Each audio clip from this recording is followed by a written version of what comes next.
नमस्कार बंधुरा बांगाली रान्ना बान्नाते सबाइके आमंत्रण। যখনই নতুন কিছু খেতে ইচ্ছা করবে বা মনের মতো খাবার খেতে ইচ্ছা করবে ইউটিউবে গিয়ে লিখুন বাঙালি রান্না বান্না আর সাবস্ক্রাইব করে দিন আমার চ্যানেল।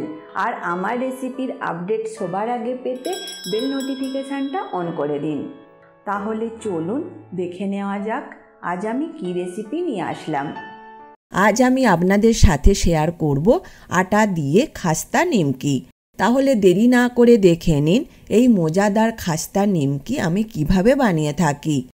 এখানে 250 গ্রাম আটা নিয়েছি, তবে আপনারা চাইলে আটার বদলে এখানে ময়দা নিতে পারেন। এর মধ্যে দেব 1 চামচের 4 ভাগের 1 ভাগ জোয়ান, 1 চামচের 4 ভাগের 1 ভাগ কালো জিরে, দেব পরিমাণ মতো নুন আর দেব বেকিং সোডা সামান্য। এখন এই সব উপকরণ একসাথে ভালোভাবে মিশিয়ে নেব। এবার এর মধ্যে 3 টেবিল চামচের মতো সাদা তেল দিচ্ছি। তেল আটার সাথে খুব ভালোভাবে মিশিয়ে নেব। তেল যত ভালোভাবে মেশানো হবে নিমকি কিন্তু তত খাস্তা হবে। আটার সাথে তেল খুব ভালোভাবে মিশিয়ে নিয়েছি। এটা খুব সহজেই মুঠো হয়ে যাবে। এবার অল্প অল্প জল দিয়ে আটাটা মেখে নেব। আটা মেখে নিয়েছি, তবে এটা মাখতে হবে কিন্তু একটু শক্ত করে। এখন এটা ঢাকা দিয়ে রেখে দেব 15 মিনিট। 15 মিনিট পর ফিরে আসলাম। আটাটা আবারও একটু মেখে নেব। এবার এই আটার ডোটা হাতের সাহায্যে বাড়িয়ে নিচ্ছি। এখন এটা মাঝামাঝি কেটে নেব। একটা কাটা অংশ আর এক অংশের ওপর দিয়ে দেব।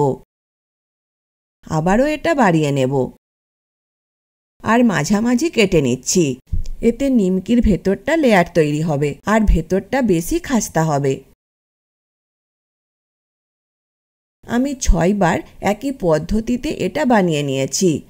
এখন এটা বেলে বড় করে নেব, তবে খুব বেশি চাপ দিয়ে কিন্তু এটা বেললে হবে না, হালকা হাতে বেললে ভালো হয়। এটা বেলে আমি অনেকটা বাড়িয়ে নিয়েছি। এটা কিন্তু খুব বেশি মোটা করে বেলবেন না, মোটা করে বেললে নিমকির ভেতরটা ভালোভাবে ভাজা হবে না।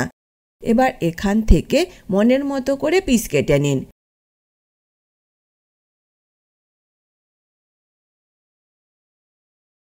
পিস কেটে নিয়েছি। এখন এগুলো ভাজবার জন্য তেল গরম হতে বসিয়ে দেব। এর তেল কিন্তু খুব বেশি গরম করবার দরকার নেই। তেলের মধ্যে দিয়ে দিচ্ছি। এগুলো আমি কিন্তু আঁচ কমিয়ে ভাজবো। এগুলো একটু বেশি সময় ধরেই ভাজতে হয়, তবেই কিন্তু খাস্তা হবে। যেহেতু কম তেলে ভাজছি তাই উল্টে পাল্টে ভেজে নেব। এগুলো কিন্তু মাঝে মাঝেই উল্টে পাল্টে দেব, একটু সময় ধরে ভাজতে হয়। ভালোভাবে ভেজে নিয়েছি। এবার এগুলো তুলে নেব।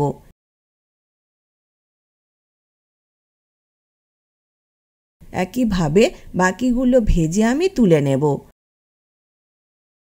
বানিয়ে নিলাম আটার খাস্তা নিমকি। আর এই রেসিপি যদি আপনাদের ভালো লেগে থাকে অবশ্যই লাইক বা কমেন্ট করে জানাবেন। পারলে বন্ধুদের সাথে শেয়ার করে দিতে কিন্তু ভুলবেন না। আজ তবে এই পর্যন্ত থাক, আবার দেখা হবে নতুন এক রেসিপির সাথে।